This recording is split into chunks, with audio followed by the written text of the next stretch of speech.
Welcome to Back to the Basics, the series where I teach you about the basics of Pakistani and Indian cooking, and today we're talking parathe. A paratha is a flatbread that is crispy, flaky, and melt in your mouth buttery, and it's an absolute South Asian staple.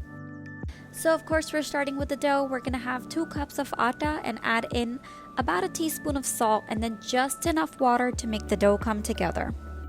And then we're going to knead until it's smooth, and for best results, refrigerate your dough overnight.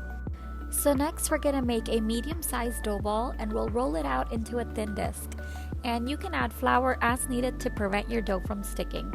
Take your time here and don't worry about making it a perfect circle because we're going to roll this out a second time. Now once it's all rolled out, we're going to add in a nice layer of ghee or butter, and it's easiest to spread it out if your ghee or butter is just a little bit melted. So now we're going to start folding in the edges so that we can make a little square, and we'll want to tuck in the layers around the edges just a little so that the butter doesn't leak out as we roll this.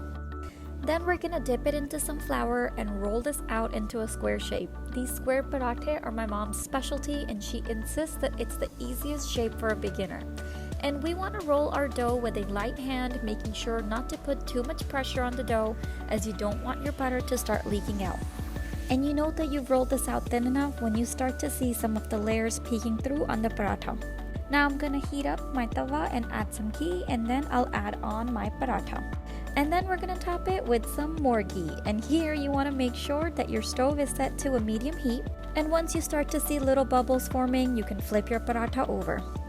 And then we'll cook it until it's golden and crispy on both sides. I hope you liked this video, and please like and follow for more.